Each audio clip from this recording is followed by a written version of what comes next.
Welcome, guys, to Virtual Chapel. Even though you guys aren't here worshiping with us, let's try to worship here together from your guys' home.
So this next song is a new one you guys might recognize, but it's called Faithful.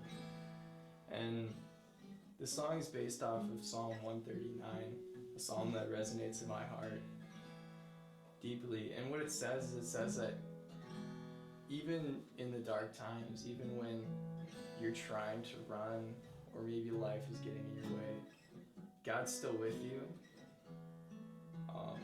and He's faithful even when you're not. I chose this song because I know all of us are going through a time of uncertainty, and it may seem like God's not there, but this song is just a reminder that He is.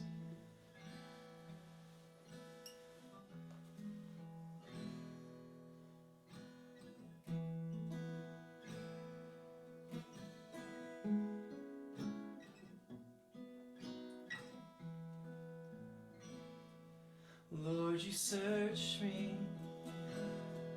how you know me. You perceive my every thought from afar. Know my wandering, still you love me. King of glory, you pursue my anxious heart.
what your truth holds. Even when I'm lost, you won't let me go. When my heart is dry, your grace holds. No matter where I run, I'm not far from home. Yeah, I may be weak, but you're able. Even when I'm not, you're faithful.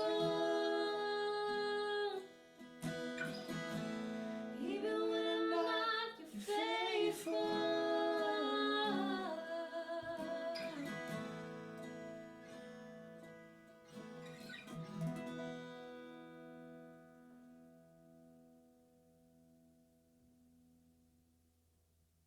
Welcome back, you guys. It is so good to be at chapel with you guys again. I'm really grateful to Ben and to Emily and Mark for leading us in worship this week.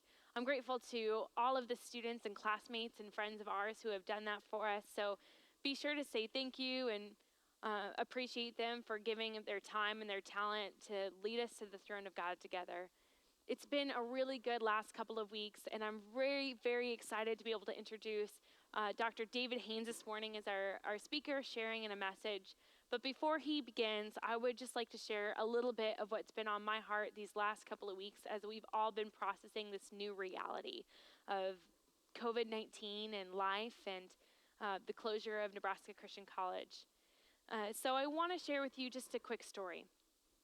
So this time last year, Dr. Krause asked me and another student to speak to the Board of Trustees, just a little something about our time at NCC and just a little devotion about something that God was teaching us while we were here. And I shared this passage from Exodus, and it was a little tricky, a little risky getting into the Old Testament, but it was a passage that stuck out to me so much in that season. And in the last couple of days, God's really been bringing this passage back to mind and reminding me of what I said a year ago, and it's been very convicting. I chose to come to Nebraska Christian College as a freshman. I was a little unsure as to what it would look like for me to be in ministry. I was a little unsure as to why I was here, except that I felt like God was calling me to speak about who he was. And I have a little bit of an interesting history with NCC. You see, both of my parents are alumni, and I was born at Nebraska Christian College while they were students here. They'd gotten married in 1994, and 2 years later, as they were seniors in college, along I came. And I was born on campus, and my brother and I are both legacies, I guess you could say, of NCC, but I chose to come here, and I was a little unsure of what that would look like and if that was something I wanted to share in common with my parents. But by the time I graduated, I was very proud to have this story, to have this sentimental commonality to share with them. And a lot of us can associate ourselves with that. We love our families as much as we may not always feel like it.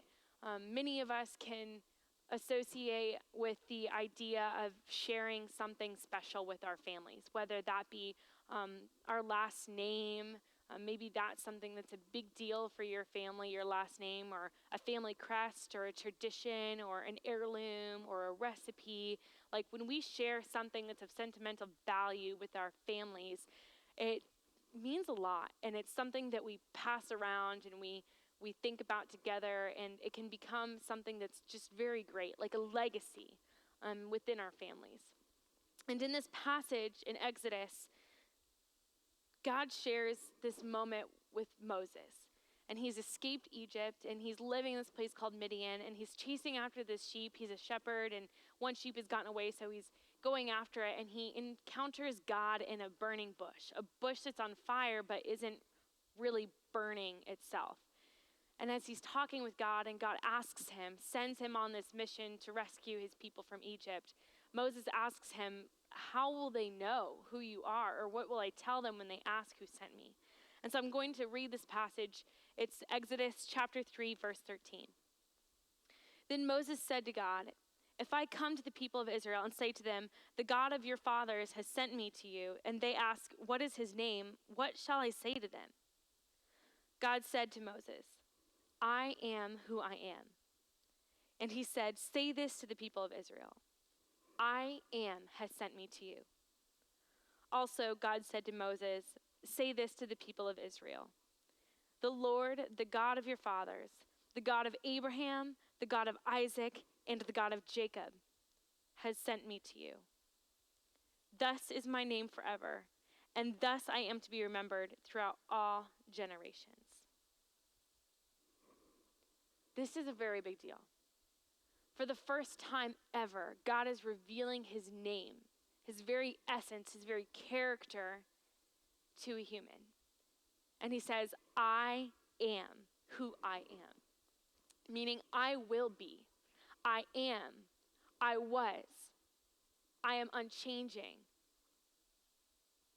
This God is forever. And he's attributing himself with the same God who served Moses' family.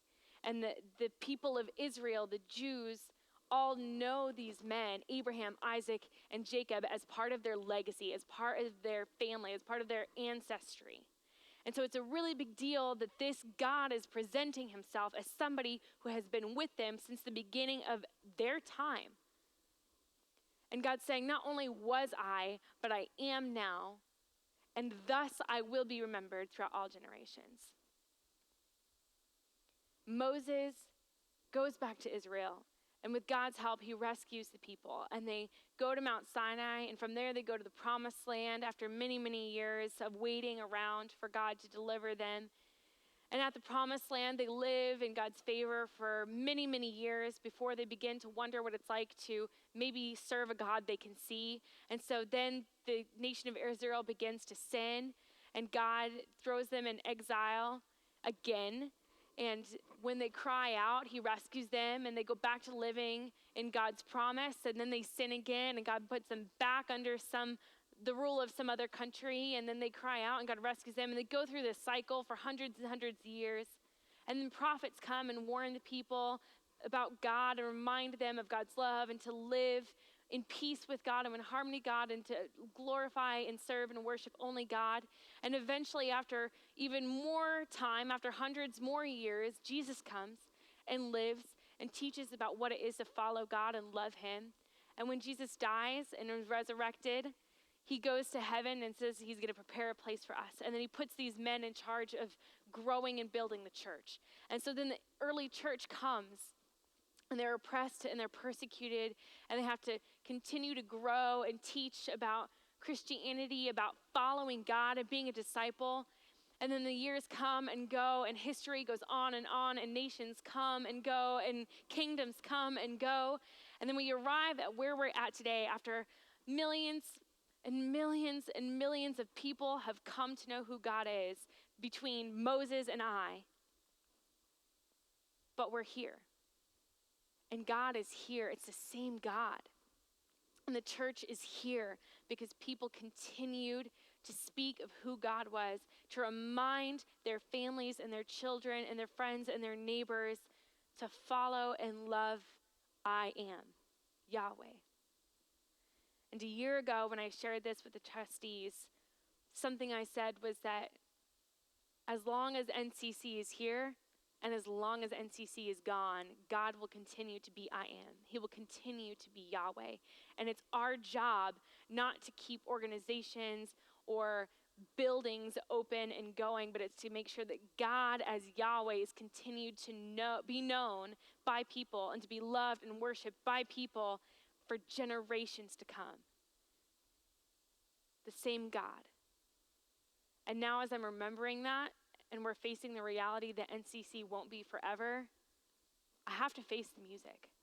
I have to remember and believe that God said that and meant that and taught me that then for a reason, because he's trying to remind me now that I am not defined and we are not defined by a place or a building. We're defined by God who loves us, who was, who is, and who will be forevermore. And it's our job, you guys, whether we work in vocational ministry, whether we work in a church or a school or a business or a hospital, guys, whether or not we're firefighters or teachers, whether we're in politics, we're governors, we're presidents, we're diplomats, no matter what we do, whether we work in a factory or we work as a CEO on the top floor of a skyscraper,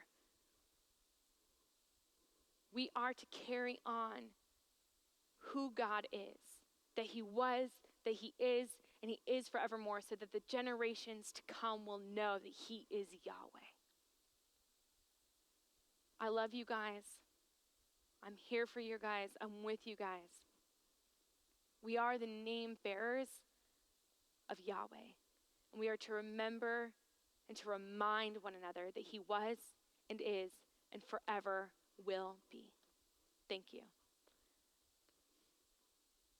Now I'd like to introduce our main speaker, our wonderful, beloved professor, Dr. David Haynes. I lift my eyes to the hills. Where does my help come from?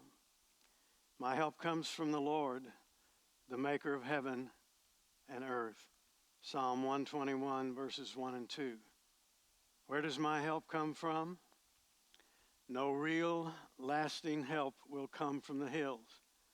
People are working very hard, good people, on coming up with things that will prevent the coronavirus, things that will cure the coronavirus, stimulus financial packages that will jumpstart the economy. And I wish them well.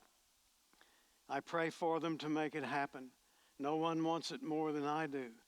But we should know this, that the help that we really need will not come from the hill. Our help must come from the Lord, the maker of heaven and earth. When I found out on Monday that I was to speak to you, my first thoughts went to, what will I say? Do I have a sermon already on hand that might work? I came up with nothing. I knew I did not want to preach at you. I did not want to preach down to you. None of the you should, you ought, you must kinds of sermon one more time. That didn't appeal to me at all. I woke up at 4 Tuesday morning, and I'm going to share with you what was going on in my mind, but mostly in my heart when I thought about what to say.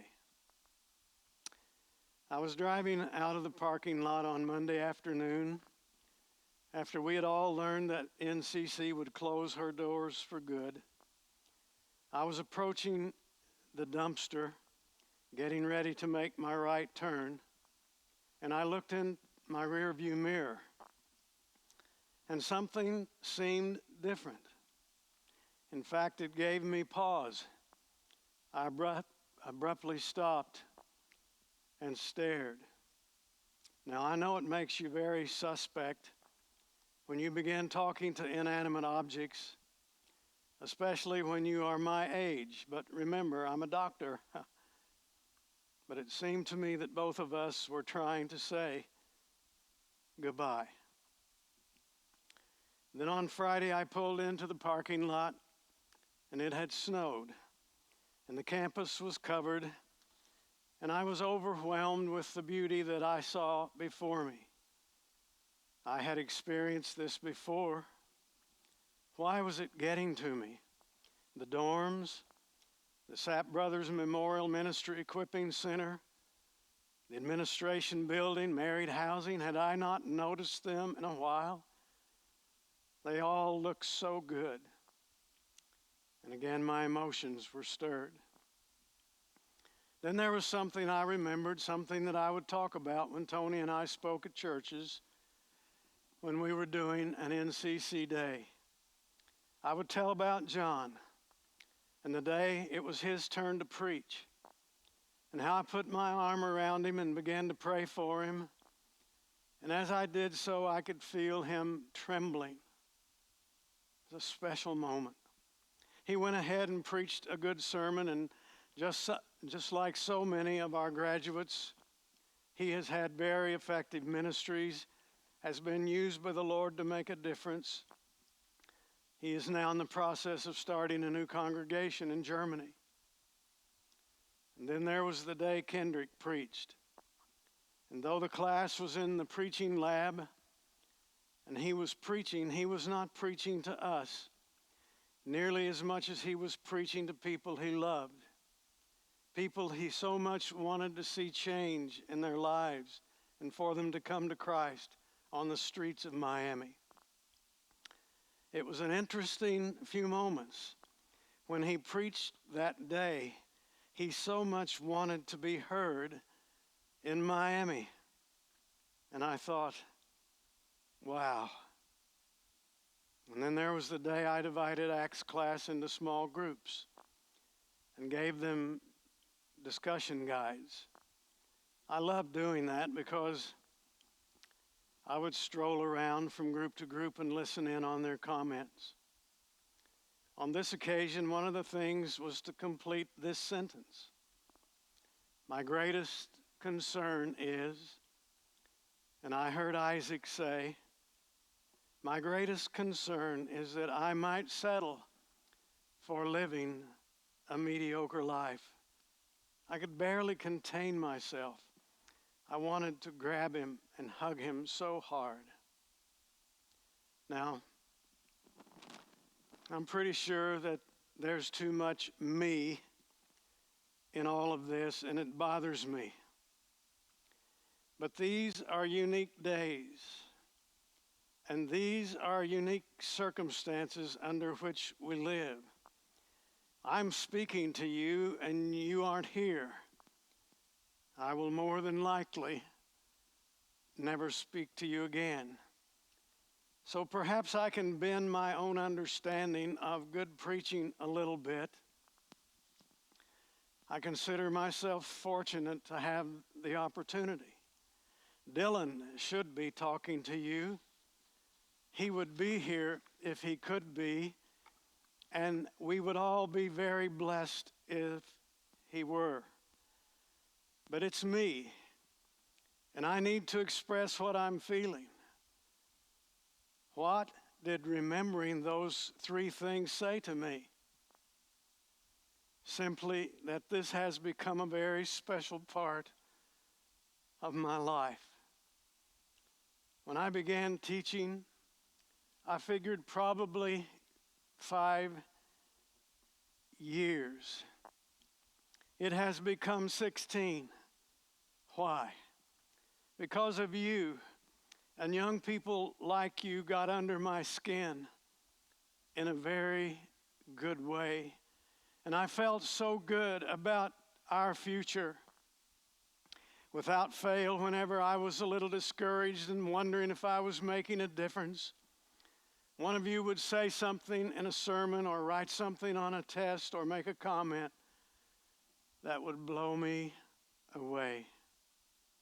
I have loved my time at NCC, and I want to say thank you to all the students and all the faculty and staff that have been so encouraging and so gracious and so kind, who let this old guy into their lives and into their hearts.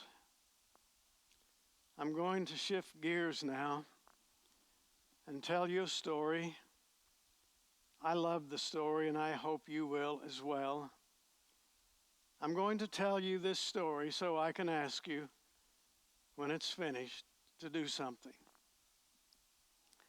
After my freshman year at Ozark, I and 2 of my friends got a summer job with the Chicago Boys Club camp program. The camp was held in Monona Lake, Indiana. When we would get a Sunday off, we would go to church in nearby Warsaw, Indiana. One Sunday, a man introduced himself, and we talked.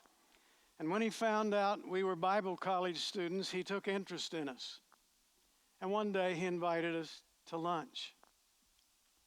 As we visited, he told us that he and his wife had written the hymn, Beyond the Sunset. I was excited to learn that. His name was Virgil Brock. We wanted to know the story behind his writing it. For just about all the wonderful old hymns have a delightful story behind their being written. Mr. Brock told us that he and several families from the church were having a picnic. And that evening there was a beautiful sunset. And one of the men present happened to be blind. And there were several comments about how beautiful the sunset was. And the blind man joined right in and made comments about the sunset. And someone said to him, "You talk as if you can see it. You talk as if you can see the sunset." And the blind man said, I can. I can see the sunset. I can see beyond the sunset. Virgil Brock said that he and his wife went home and began writing. And he said it didn't take long until the song was written. They could hardly write fast enough. The words came so quickly. He wrote the lyrics and she wrote the melody. In my hometown, a little town of about 500 people, when there was a funeral, there were two things you could pretty much count on. One, my mother and 3 or 4 of her friends would sing. And secondly, Joe Duncan, the local funeral director who had a beautiful tenor voice, would always sing Beyond the Sunset. So meeting the man who wrote it was a big deal for me. I have here in my hand an autographed copy of the sheet music Beyond the Sunset. I wish I could sing like some of you. If I could, I believe I would burst into song right now. But I can't, so I'm going to read the words to you. Now, with all that's going on in our world, sickness, death, loss of jobs and income, the closing of our beloved college, and many of us wondering what we're going to do, I find in these words great comfort. And maybe that's because I have a lot more days behind me than I do ahead of me. And that might not be so with you because you're so young and vibrant and strong. But in spite of that, I hope you will be moved also. I feel that this hymn was handed down directly from the Lord as a beautiful, special gift. Here's how it goes. Beyond the sunset, O blissful morning, when with our Savior heaven is begun. Earth's toiling ending, O glorious dawning, beyond the sunset, when day is done. Beyond the sunset, no clouds will gather, no storms will threaten, no fears annoy. O day of gladness, O day unended, beyond the sunset, eternal joy. Beyond the sunset, a hand will guide me to God the Father, whom I adore. His glorious presence, His words of welcome will be my portion on that fair shore. Beyond the sunset, oh glad reunion with our dear loved ones who've gone before. In that fair homeland we'll know no parting. Beyond the sunset, forever more. Now, no sermon is finished until you ask the people to do something. So here's what I want you to do. Forget my reminiscing.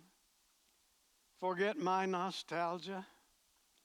Forget my emotions. And remember this. Do this. Go to as many people as you can and tell them any way that you can all about Jesus. Tell them about his love and his tender mercy and his loving kindness and his forgiveness and his saving power.